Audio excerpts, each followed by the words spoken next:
wasiir ku-xigeenka caafimaadka ee Soomaaliland ayaa xilkii u kala wareejiyay isku duwaha wasaaraddaasi waliba midka cusub ee gobolka Awdal. Maxamed Xasan Sharbiyare ayaa warkan sii dheereynaya. wasiir ku-xigeenka wasaaradda caafimaadka ee Soomaaliland Xasan Daahir Dambeel ayaa maanta si rasmi ah xilkii ugu kala wareejiyay isuduwii hore wasaaradda caafimaadka iyo isuduwaha cusub ee wasaaradda caafimaadka loo soo magacaabay gobolka Awdal. munaasabadan oo ka dhacday isbitaalka Aadan Faarax Xabraar ee magaalada Boorama ayaa waxaa ka soo qayb galay badiba baada ku habtirsata caafimaadka, salaadiin, aqoonyahan, waxgarad, suuliin kala duwan oo iyagu ka soo qayb galay munaasabada xil wareejintaasi. intii munaasabadaasi socotay oo halkaasi kala duwan laga soo jeeday ayaa waxaa ka hadlay agaasimaha guud ee isbitaalka Aadan Faarax Xabraar ee magaalada Boorama Dr. Ismaaciil Xaaji Maxamed Aye, Faadmo Xaaji Abubakar iyo Suldaan Abshin Maxamed Ducaali waxayna yidhaahdeen caafimaadka horumar badan buu gaari doonaa. wasaaraddu waxaan ku boorinayaa inuu ka halkaa ka bilowga ka garaaco iskuna hayo qaybaha kala duwan ee meesha dadaal badanna sameeyo. wax badan ba xaggaana naga maqanay qoryaha iga hore soo socodkaygu yaraay maadaama uu dhaleeyahay inuu aad u soo socon doono wasaaradda aad u xigeli doono hay'adaha riyaha rajaynayaan qayb ka soo caafimaadkana waan haysanaa. marka Mustafa wuxuu ku soo beegmay mar aanu odhanaynin oo daya halka ka shaqeynay oo day ilmaha isku dhintay yaa soo qaaday maanta maalintii ugu fiicneed baa Mustafa u joogtaa. dad adeegata waad haysaa, dad leaderisa waad haysataa, dad hore u mariya gobolka waa la hayaa. madaxdiinii ugu dardaaraso inaad ula shaqaysaan. caafimaadku waa nolosha koowaad.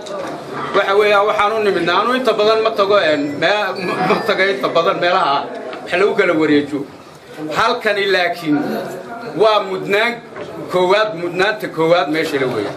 xogayaha gobolka Awdal Mustafa Duudu iyo waliba isuduwaha cusub ee wasaaradda caafimaadka ee gobolka Awdal loo soo magacaabay Dr. Mustafa Muumin oo iyagna halkaasi ka hadlay ayaa waxay yidhaahdeen insha Allah taala waxaan rajaynayaa bahda caafimaadku inay la shaqeeyaan dhakhtarka si halkan ka cadeeyeen isagana waxaan kula talinaynaa inuu la tashado dhakhaatiirta. haddii Ilaahay yiraahdo waxaan filayaa waxaanan iniga bariyaa inuu Ilaahay ii fududeeyo inaad ii baridaan. xilku waa hil culus ma yara xilkani. runtii aniguna waxaan isku dayi doonaa haddii Ilaahay yiraahdo intuu Ilaahay iga karansiiyo inaan ku shaqeeyo si istiraaxo leh, si daacadnimo ku jirto iyo si sinaan leh oo dadku ay u wada siman yihiin hawsha ay qabanayaan xilkan anigu hayo. ugu dambeyntii waxaa halkaasi ka hadlay markaasina munaasabadaasi xil wareejinta soo xidhay wasiir ku-xigeenka wasaaradda caafimaadka Soomaaliland Xasan Daahir Dambeel ayaa waxa uu si weyn ula dardaarmay isuduwaha cusub. waxaana yidhi Mustafa waxa looga baahan yahay kaliyaad inuu noqdo nin degan hubsada wixii loola yimaado. Soomaalidu way cabasho badan tahay, way wada caban kulley haabatee, laakiin waxaa la tallaabo ka soo qaadayso garabadaada walaalaha ee kula shaqeeya. qabiilkaagu waa caafimaad, bahdaadu waa caafimaad, taladaadu waa caafimaad. cid allaale cidda caafimaadka kula shaqaysa ayaa kuugu dhow dadka.